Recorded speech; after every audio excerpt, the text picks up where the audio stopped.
Aquí está el lazo que tengo años pensando que deberíamos de proponer para identificar con los TCA, por si queréis algún día que tengamos esta pequeña controversia, o si os gusta el lazo, que nos represente. Aquí el azul y verde, ¿vale? Bueno, pues es una entrada. Muy bien. Vamos a ver. Primera controversia que planteo yo al público para que lo pensemos. ¿Se pueden controlar los atracones? ¿Realmente se pueden controlar? Segundo, si se pueden, ¿es positivo controlarlos? Yo me lo he enfocado así porque me parecía que es muy interesante y que desde el punto de vista clínico esto tiene mucha enjundia para los tratamientos, ¿vale? Muy bien. El estudio de los trastornos de la conducta alimentaria que comparten la presencia de atracones, pues efectivamente ha puesto de manifiesto que existen varios factores predisponentes, también desencadenantes y de mantenimiento, y en los últimos años se está tratando de integrar todos estos factores para lograr un modelo global que nos pueda ayudar a plantearnos de una manera más eficaz tanto el conocimiento como las estrategias de manejo terapéutico, ¿vale? A mi juicio, en lo que yo he estado viendo, he querido clasificar los modelos con estas tres variables, que también es discutible, es otra controversia.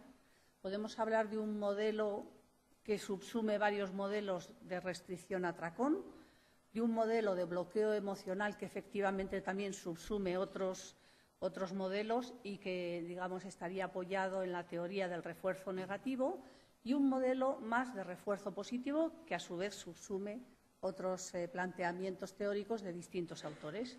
Y, a su vez, lo que está en este momento prevaleciendo en los estudios es el estudio de la vulnerabilidad, no solo biológica, en la que hay bastante trabajo, sino también cognitivo-emocional y la social, que ya la sabemos, pero que no la he querido dejar de poner.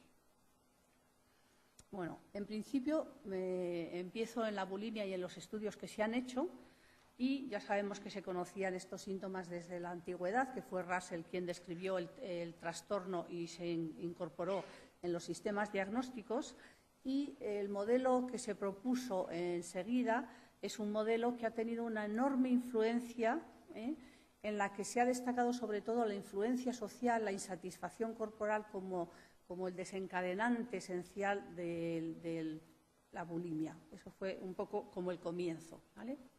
Se le llama este modelo del ciclo restricción alimentaria atracón.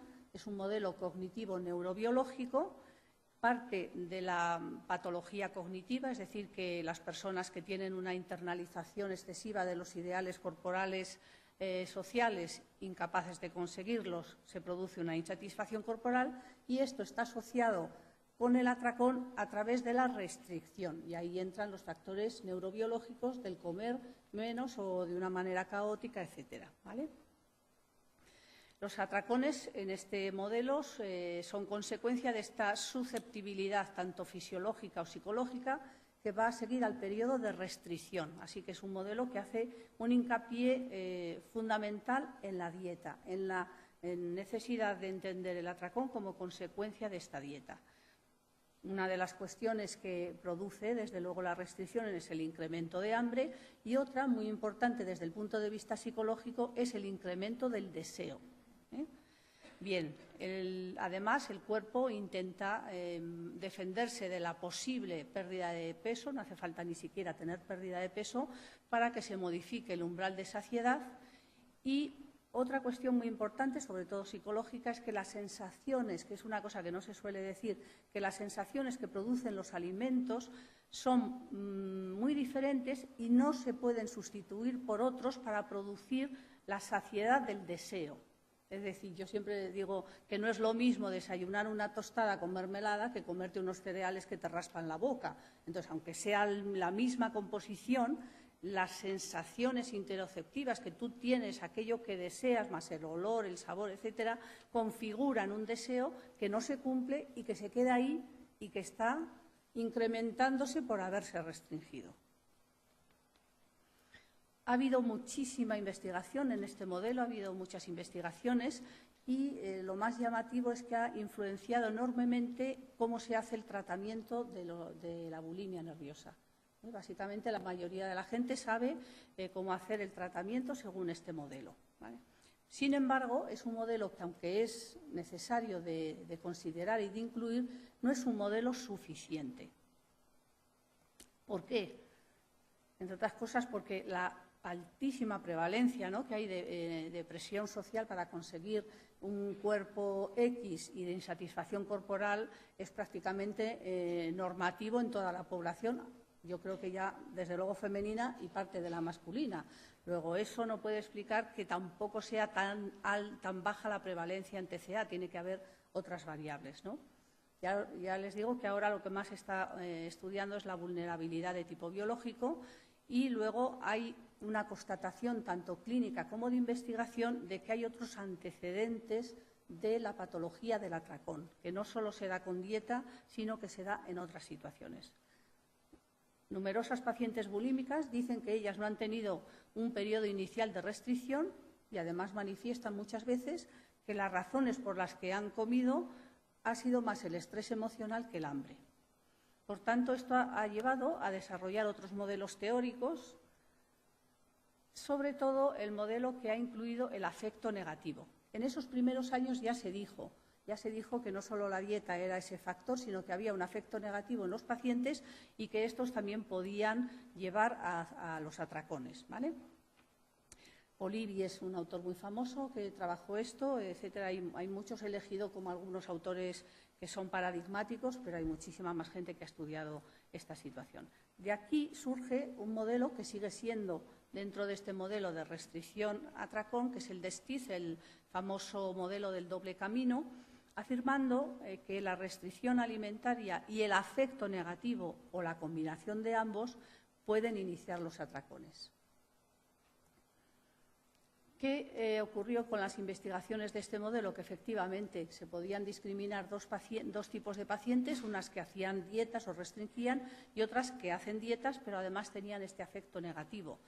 Una cosa que quiero destacar, porque también será controvertida en el final, es que las pacientes que tienen las dos variables muestran más patología, más comorbilidad, un funcionamiento más desadaptado y, en general, han tenido una peor respuesta a los tratamientos.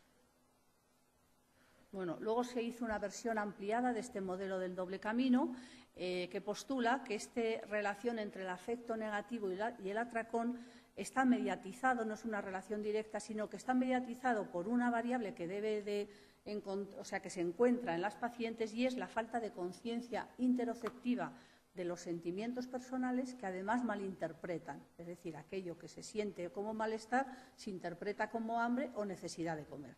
Sin esta falta de conciencia interoceptiva, esta relación de afecto negativo y atracón, según estos autores, sería más difícil de demostrar. Luego hay un segundo bloque de modelos que los he subsumido bajo el epígrafe de bloqueo emocional. Modelos que plantean los atracones como una conducta que bloquea nuestra emoción, ¿vale? Esta relación se ha producido. Aquí ya el afecto negativo no es como en los modelos anteriores. El afecto negativo no tiene que ver con la imagen, tiene que ver con otras cosas. Eso es la diferencia del otro bloqueo emocional, que sería ese afecto negativo producido por la insatisfacción. Numerosas personas, numerosos pacientes, ¿no?, los que tenemos la clínica diaria, sabemos que el atracón está asociado a un tono hedónico bajo, a una sensación a veces de vacío, de tristeza, de incapacidad, sin tener sensación de hambre. No todos tienen sensación de hambre, ¿vale? Estos son estudios ecológicos, que cuando se hacen estudios ecológicos a los pacientes se observa eso, que el estado de ánimo de esas personas es distinto previo al atracón que durante la comida normal, ¿vale? Estas pacientes o estos pacientes lo que sí presentan son sesgos atencionales hacia las amenazas de su autoestima, que en general no van a saber resolver y que las tratan de evitar mediante el atracón. El atracón es un evitador, ¿no? El atracón como evitación, ¿vale? Sin embargo, esta relación del proceso amenazante a la autoestima y con los atracones es específica, no es a todas las amenazas de autoestima. Y generalmente durante muchos años se ha destacado la sensación de abandono como la principal causa. Yo he cogido esta pequeña referencia a los compañeros, porque me gustaba, había leído el artículo, y también, ¿no?, y nuestra experiencia nos enseña que las pacientes son muy sensibles a la crítica y que una tasa muy alta de criticismo puede llevar también a esta sensación de amenazante y, por tanto, huir de ella, como una sensación de persona poco valiosa, incapaz o sí, de falta de valía personal, más que de autoestima. Es un concepto aún más profundo. Dentro de este bloqueo emocional hay un grupo de autores que ha trabajado sobre todo la explicación del atracón como escape de la autoconciencia, escape de la conciencia de experiencias dolorosas que se han tenido en algún momento determinado y que están asociadas generalmente a un trastorno disociativo del paciente subyacente, que habitualmente suele estar a su vez asociado a historia de abusos, no solo de abusos sexuales, puede haber bastante abuso escolar. Es impresionante la cantidad de pacientes con abuso escolar grave que hay entre los pacientes de larga evolución. Esto se ha asociado y se ha dicho que el tercer factor que influiría en el desarrollo de la bulimia sería la personalidad borderline o la bulimia multiimpulsiva.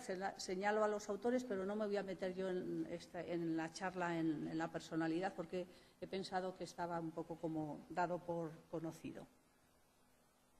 Se ha dicho que estas personas necesitarían tener unas características personales especiales que les impedirían, ¿no?, el afrontar el impacto de estos acontecimientos vitales, esa que les digo yo muchas veces a los pacientes, falta de resiliencia, ¿no?, de la capacidad de afrontar la adversidad. Sin embargo, os digo aquí que, claro, hay determinados acontecimientos vitales que realmente todos querríamos evitar e intentaríamos no recordar nunca. O sea que la propia situación estresante puede ser de tal calibre que realmente generes una huida de ello por ser tan traumática. No hace falta que previamente hayas tenido una forma de afrontar el estrés evitativo, ¿no? Lo puedes aprender en ese momento de tanto dolor, ¿vale?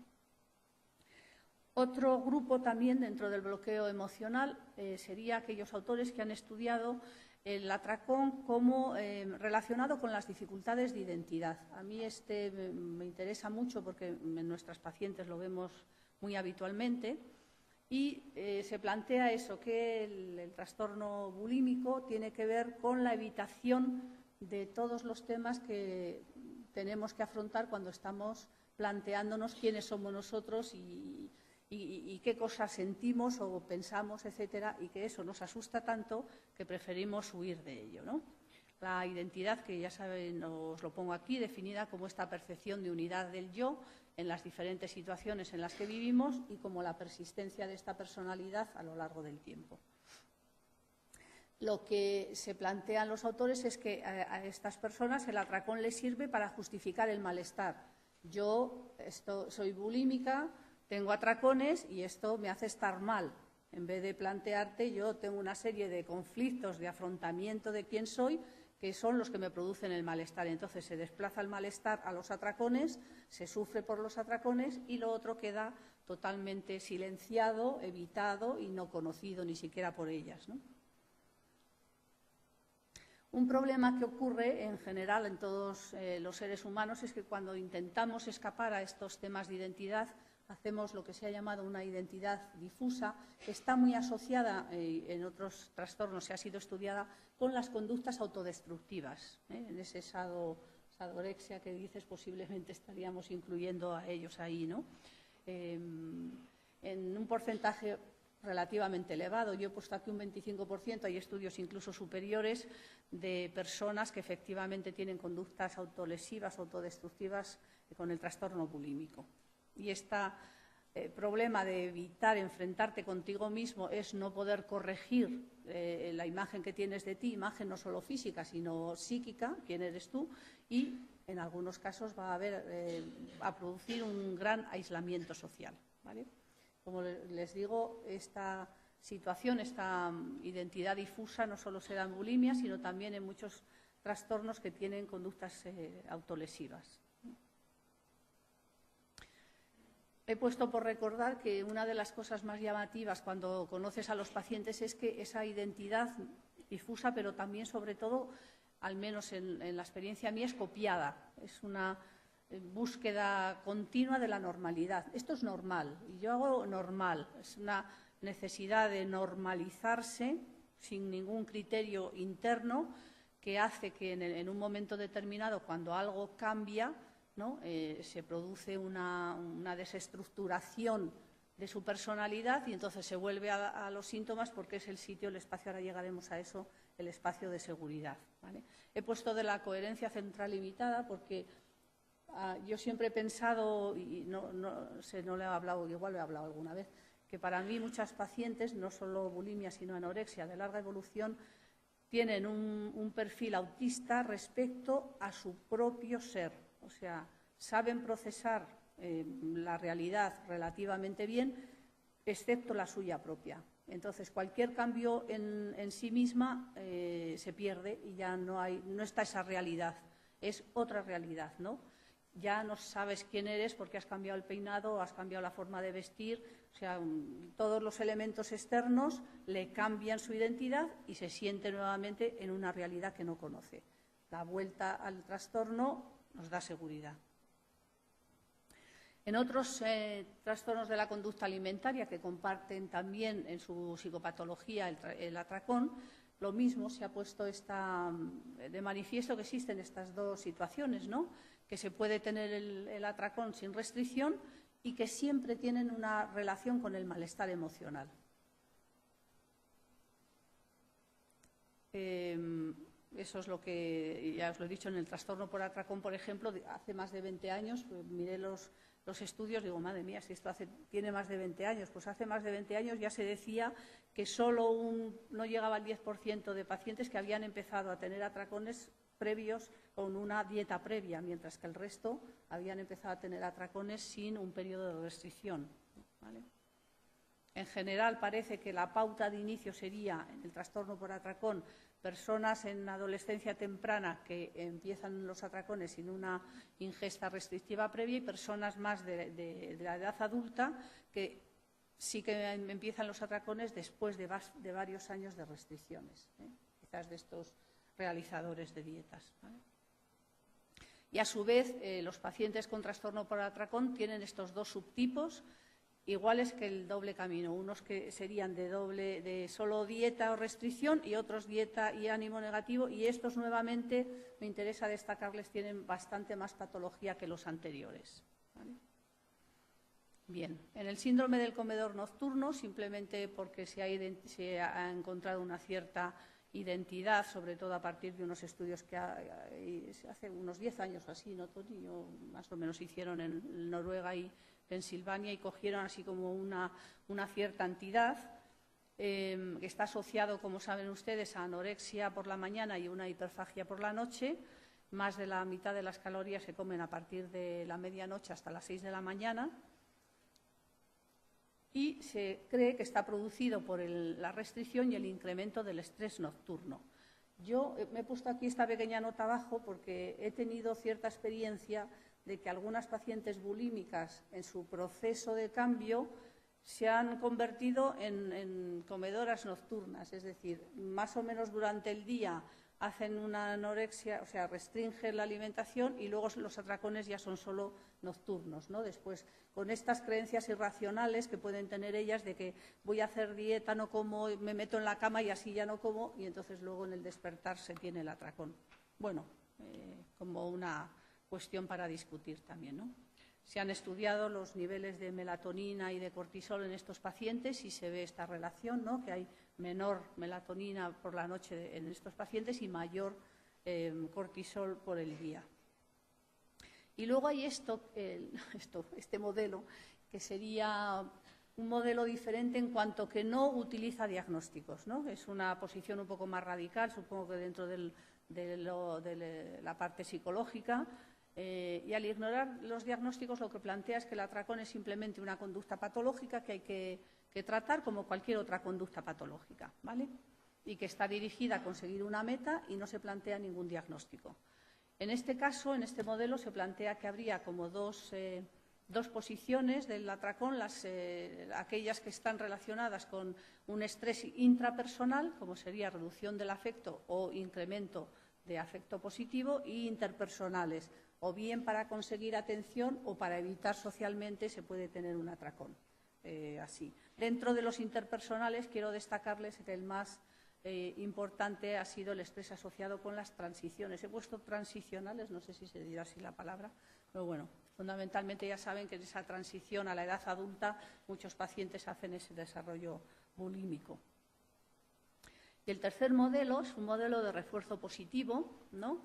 Este modelo, que se llama Reward Based Stress Eating, enfatiza esta función del cortisol y del circuito del refuerzo sobre la motivación de la ingesta, aunque, como es una cuestión que no me compete a mí como psicólogo, simplemente decirles que se está estudiando, ¿no? Igual hay conclusiones más avanzadas que yo desconozco en este momento. Lo que sí se sabe es que esta combinación famosa de azúcar, sal y grasa hace que la comida se incluya en un feedback en el circuito del refuerzo que estimula este deseo de comer, este deseo de ir a por esos alimentos determinados y desear más y más y más a pesar de estar llenos. Eso las grandes compañías alimentarias lo conocen perfectamente y nos llevan a hacernos irresistible esa famosa hamburguesa, ¿no? Sí se sabe que este tipo de comida sabrosa estimula la liberación de opiáceos endógenos, circunstancia que se ocurre de una manera habitual, pues puede producir esta adaptación, ¿no?, neurobiológica y promover que cada vez necesites más, ¿no?, este síndrome de que necesitas más cantidad para producir el mismo efecto. Bueno, los pacientes, por ejemplo, por señalaros algo de los estudios que se han hecho con trastorno por atracón, que se les somete en el laboratorio a unos niveles de estrés elevados, tienden a hacer esta adicción a la comida, manifestando mayor síndrome de abstinencia y más tendencia a suavizarse con los alimentos. Me he puesto aquí la nota de los estudios de sesgo atencional porque los modelos que implican la comida como adicción están asociados a que una vez que se ha producido, quizás o antes, previo, eso no lo sé exactamente, que ocurre la adicción, las personas sesgan su atención y su cerebro dirige todos sus recursos atencionales a percibir comida en vez de otros elementos que no se perciben. Es el mismo caso que en los problemas de alcohol, ¿no? Como en realidad ese cerebro, en cuanto ve la botella, pues dirige el recurso hacia allí. Pues en este caso, cuando se presenta la comida paralela, simultánea con otros estímulos que son similares pero que no son comida, desde luego el sesgo atencional está ahí permanente. Y luego, dentro de este modelo de refuerzo condicionado, no me he querido olvidar de esto que llamamos, digamos, comida condicionada. Es decir, los atracones, me he puesto espúreo así con una interrogación porque no sé si realmente sería espúreo, si realmente algunos alimentos producen el refuerzo en sí. Pero aquí se plantearían los atracones como consecuencia de ciertas asociaciones asociadas a emociones positivas que supuestamente, en principio, no tendrían por qué estar asociadas. Vale. Uf, Dios mío. Bueno, entonces, que la comida transmite mensajes, eso es evidente, ¿no? Que damos cariño, cuidado, dedicación, fíjate qué bien lo hago, valor, etcétera, descanso. Yo siempre he visto que los pacientes con un gran sobrepeso en general, de los que yo trataba en La Paz, siempre tenían asociado cansancio con comida. Nunca había cansancio con descanso. Esa vía no existía, ¿no? El cansancio era comer, la menstruación era comer, la enfermedad era comer. O sea, había una cantidad de asociaciones enormes, aparte del digamos, que te doy un premio porque has hecho algo bien de comida o te castigo con algo que no, etcétera. Bueno, entonces esta comida se convierte en este sustituto temporal, ¿no? Este condicionamiento clásico de aquellos a quienes extrañamos, eso que hemos dicho tantas veces del niño que le recibe la nevera, ¿no? Pues la nevera se convierte en la mamá que le cuida, que le ha dejado ahí el preparadito y que a través de esa comida pues recibe ese cariño que su madre le ha dejado, pero también que a todos nos cogieron y nos dieron de comer con contacto corporal y calor. Luego ya desde el principio de los tiempos cada ser humano asoció la comida con una situación de bienestar. ¿Vale?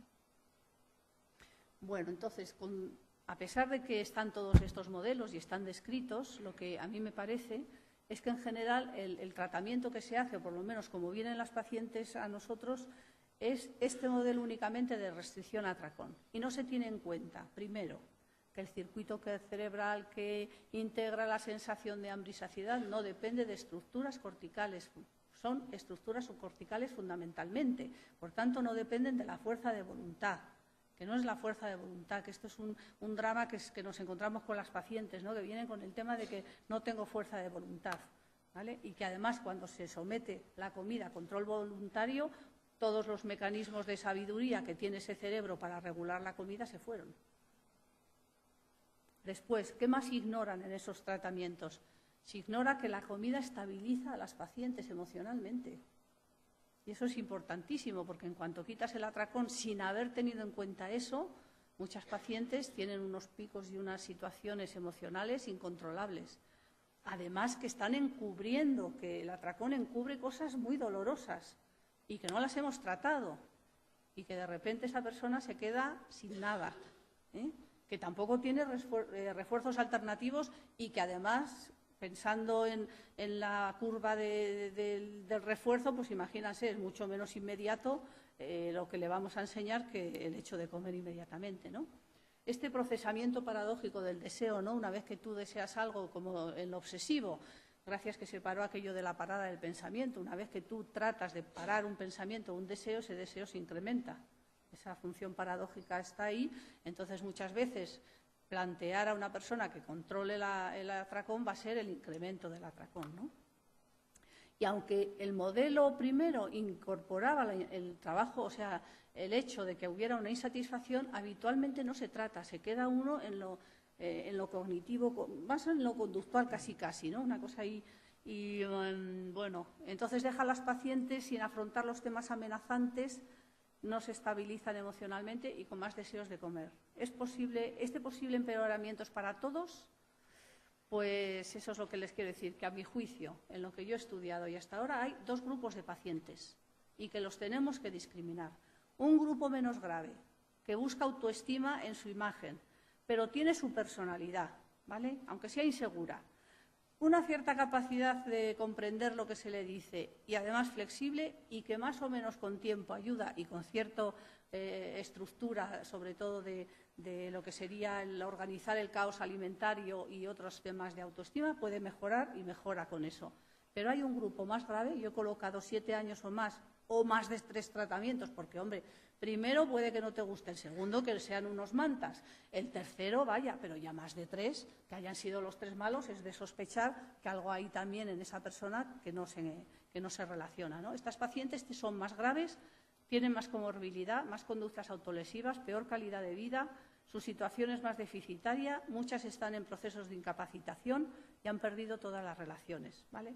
Y aquí el trastorno es un trastorno que no es un problema de autoestima, sino de búsqueda de identidad, de una identidad segura, Pero esta identidad es fragmentada en el perfil bulímico. Yo puse esta diapositiva para identificar lo que veía y esto es una cosa que hizo una paciente que es impresionante para decir cómo iba su proceso terapéutico. La fragmentación. Está todo, pero todo desfragmentado, o sea, sin una unidad, sin un eje, ¿no?, como dicen los constructivistas, sin ese eje que te dote de sentido a toda la experiencia. Bueno, entonces, en general, sus decisiones van a ser copiadas, imitadas. He puesto aquí lo del traje de neopreno porque muchas veces les doy esa imagen que el atracón es la respiración del neopreno. Es todo rígido, todo tal, cumplir el trabajo, no sé qué, ser perfecta, ser la mejor, ser y de repente te das el atracón y te rompes el neopreno y respiras y lo pasas en grande poniéndote manchada, etcétera, etcétera. Bueno, como conceptos de la situación. Una cuestión importante de estas pacientes es que tienen mayor vulnerabilidad cognitiva, sobre todo 2 cosas que me interesa mucho destacar, que es un enfoque cognitivo al error. Una vez planteado algún error, la mente va a ir exclusivamente a ese error y no hay cambio a búsqueda de soluciones y, por tanto, un desplazamiento enorme de la toma de decisiones, un alargamiento tremendo. Si quieres, lo último, para que no me riñas. Vale.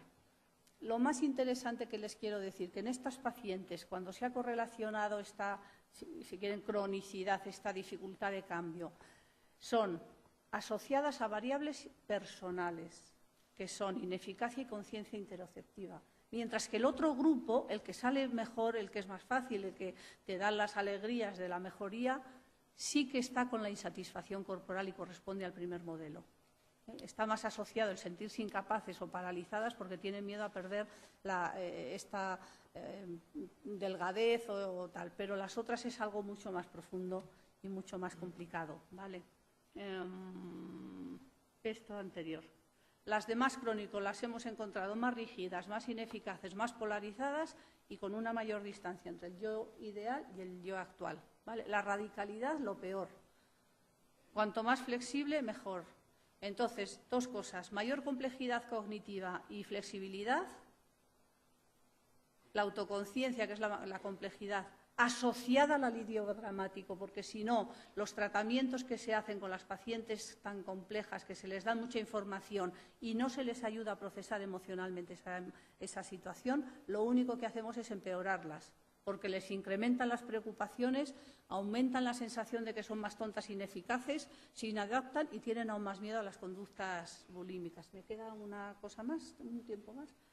Bueno, que como no haya un tratamiento que tenga un significado personal para el paciente, lo único que hacemos es fastidiarles aún más y plantearles las recaídas, y que hay que ayudar, desde luego, a situar la comida en el tiempo, lugar, variedad, cantidad, ritmo, mejorar esa capacidad de discriminar, facilitar esa expresión emocional, la flexibilidad, trabajar en los temas evitados y buscar, a su vez, de forma simultánea, todo lo que serían técnicas paliativas. Afrontar el atracón con control de estímulos, con lo que queráis, reorganización ambiental, pero eso es paliativo.